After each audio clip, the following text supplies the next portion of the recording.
ബലാത്സംഗത്തിനിരയായി ദുരൂഹ സാഹചര്യത്തിൽ മരിച്ച പെൺകുട്ടികളുടെ മാതാപിതാക്കളെ കൂടി പ്രതിപട്ടികയിൽ ഉൾപ്പെടുത്താൻ CBIയെ പ്രേരിപ്പിച്ചത് കുട്ടികളുടെ ചെറിയമ്മയുടെയും ചെറിയച്ഛന്റെയും പിതൃ സഹോദരിയുടെയും മൊഴികൾ. CBI ഓഫീസിലെത്തിയാണ് ഇവർ മൊഴി നൽകിയത്. പെൺകുട്ടികളുടെ വീട്ടിലെ സാഹചര്യങ്ങൾ ചൂണ്ടിക്കാട്ടി മാതാവിനും രണ്ടാനച്ഛനുമെതിരെ ഇവർ മൊഴി നൽകിയിരുന്നു. പെൺകുട്ടികളുടെ അമ്മ പ്രതികളെ സഹായിക്കുന്ന നിലപാടെടുത്തുവെന്ന് സൂചിപ്പിച്ച് അഡ്വക്കേറ്റ് ഹരീഷ് വാസുദേവൻ ഫേസ്ബുക്കിൽ കുറച്ചു മുമ്പ് പങ്കുവച്ച പോസ്റ്റും ഈ മൊഴിയുടെ സമാനതകളുള്ളതായിരുന്നു. മൂത്ത പെൺകുട്ടിയുടെ സുഹൃത്തിന്റെ മൊഴിയിൽ അമ്മ കൂടി അറിഞ്ഞുകൊണ്ട് നടന്ന ബലാത്സംഗത്തെപ്പറ്റി പറയുന്നതായി അഡ്വക്കേറ്റ് ഹരീഷ് വാസുദേവൻ സൂചിപ്പിച്ചിരുന്നു. രണ്ടാനച്ഛൻ ചീത്തയാണെന്ന് കുട്ടി പറഞ്ഞതായിട്ടും മൊഴിയുണ്ട്. പെൺകുട്ടികളുടെ മാതാവ് ഉൾപ്പെടുന്ന വാളയാർ നീതി സമരസമിതിയിൽ നിന്ന് വേർപിരിഞ്ഞ് നീതി സമരസമിതി എന്ന പേരിൽ സംഘടനയുണ്ടാക്കിയവരും ഈ വാദമാണ് ഉയർത്തുന്നത്.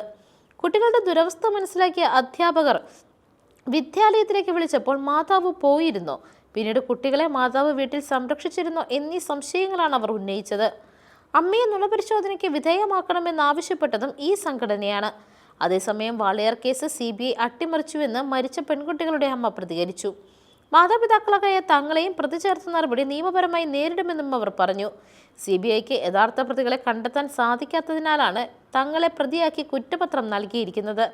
CBI വിചാരിച്ചുവരുന്നുവെങ്കിൽ ഈ കേസ് സത്യസന്ധമായി തെളിയുമായിരുന്നു. 2017 ജനുവരിയിൽ മൂത്ത മകൾ മരിച്ച സമയത്ത് കുട്ടി പീഡിപ്പിക്കപ്പെട്ട വിവരം അറിഞ്ഞിട്ടും തങ്ങൾ മറച്ചുവെച്ചു എന്നാണ് CBI പറയുന്നത്.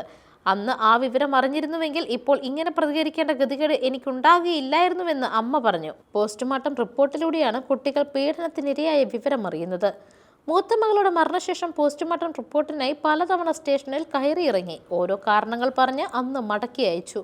രണ്ടാമത്തെ മകളും മരിച്ച ശേഷമാണ് രണ്ടുപേരുടെയും പോസ്റ്റ്മോർട്ടം റിപ്പോർട്ട് ഒരുമിച്ച് നൽകിയത്. രണ്ടു മക്കളും പീഡിപ്പിക്കപ്പെട്ടെന്നാണ് അതിൽ പറയുന്നത്.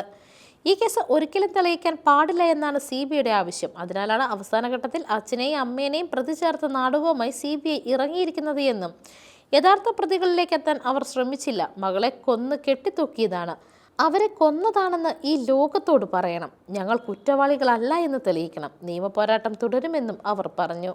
News desk മെഗ്നവിഷൻ.